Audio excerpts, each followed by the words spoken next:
Bonjour et bienvenue à ce mode d'emploi des cours vidéo en ligne de l'Institut biblique baptiste de Paris-Lille.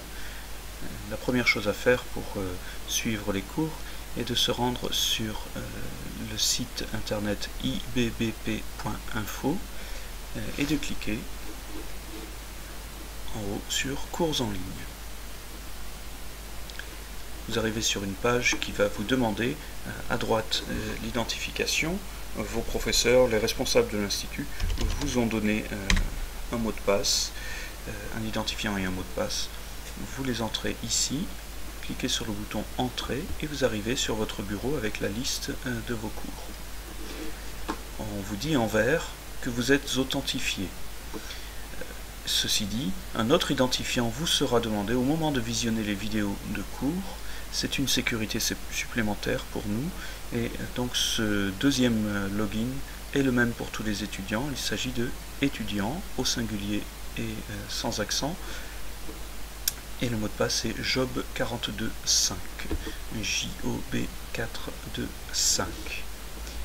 Voilà, pour ce mode d'emploi, nous allons voir le cas du cours d'herméneutique HM01 sur les dispensations donné par Greg Sermons. Quand vous cliquez dessus, vous arrivez sur le menu du cours. Vous voyez que différentes options s'offrent à vous dans la colonne qui se trouve à gauche et un texte de bienvenue se trouve dans la colonne qui est à droite. On vous donne quelques instructions, on vous dit quoi faire. Nous allons commencer avec les documents et liens. Vous pouvez cliquer là, vous trouvez généralement dans les documents et liens les supports de cours, éventuellement des liens vers des sites internet à consulter. Donc ici, un support de cours au format .doc. Si vous cliquez dessus, vous pourrez télécharger. On vous suggère de l'enregistrer ou de l'ouvrir directement. Et là, vous avez accès donc aux cours qui vous sont voilà. Le cours vous est donné sous forme de notes et ainsi vous pouvez suivre tranquillement pendant que vous regardez les vidéos. Pour remonter au menu principal du cours HM01, je clique dans le chemin là au-dessus sur HM01. On vous dit ensuite de visionner les vidéos dans le Media Center. Le Media Center est un autre des outils à votre disposition. Il faut cliquer ici. Les vidéos sont dans l'ordre à partir du bas. Donc, la première vidéo est tout en bas. Quand vous cliquez sur cela, vous obtenez une petite vignette avec un lecteur vidéo.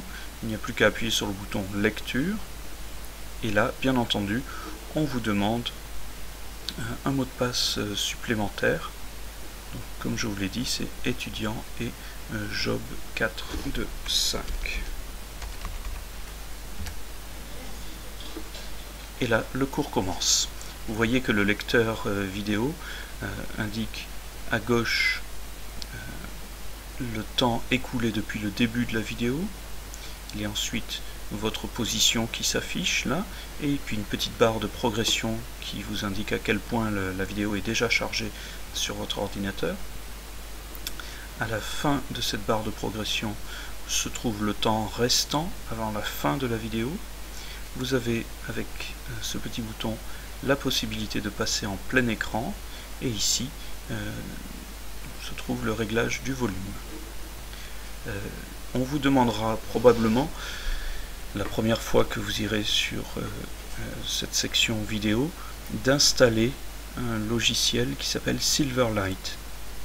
Ce logiciel est nécessaire pour la lecture des vidéos de l'Institut, et ceci pour permettre ce que je vais vous montrer maintenant, c'est qu'au cours de la lecture, vous pouvez, si nécessaire, avancer et vous rendre, vous voyez, au point que vous souhaitez. Cela vous permet de reprendre là où vous en étiez si vous avez dû vous interrompre.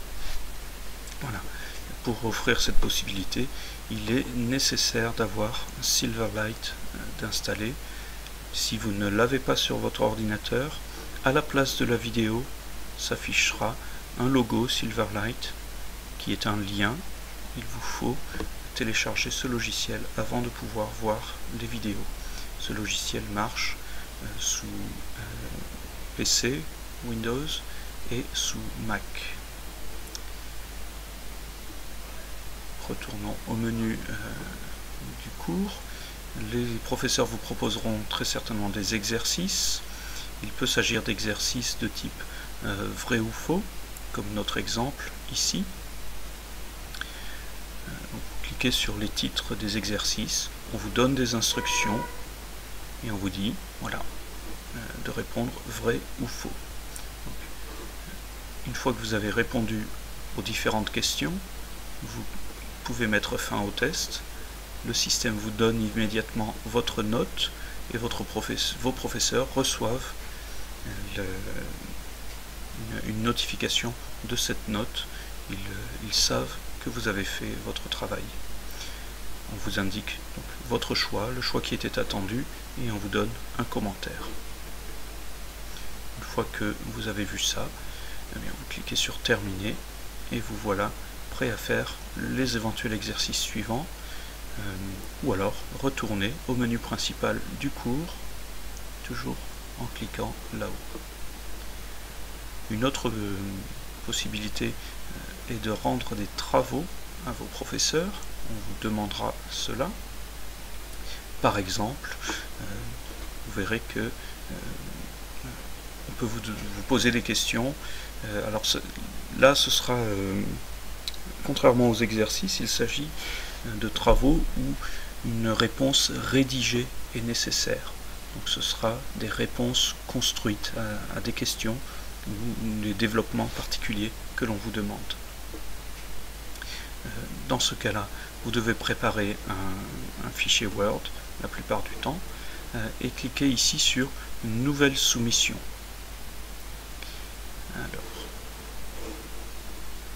voilà.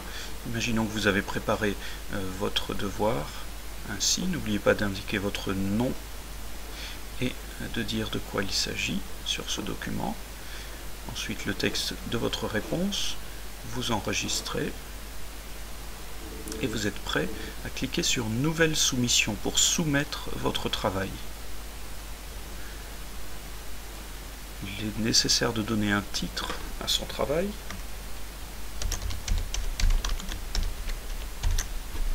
Votre nom est indiqué automatiquement. Vous cliquez sur Parcourir. Vous retrouvez l'emplacement de votre fichier et double-cliquez pour le joindre. Vous pouvez, dans description du fichier, donner un commentaire ou donner des indications à votre professeur pour dire, par exemple, le temps que vous a pris ce devoir.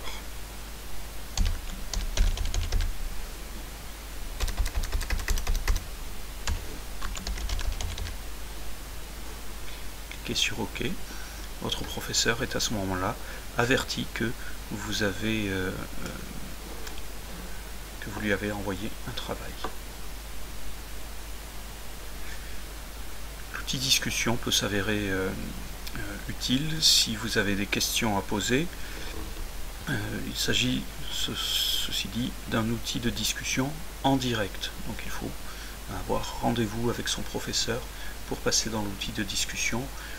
Je ne vais pas m'étendre, c'est assez facile à comprendre.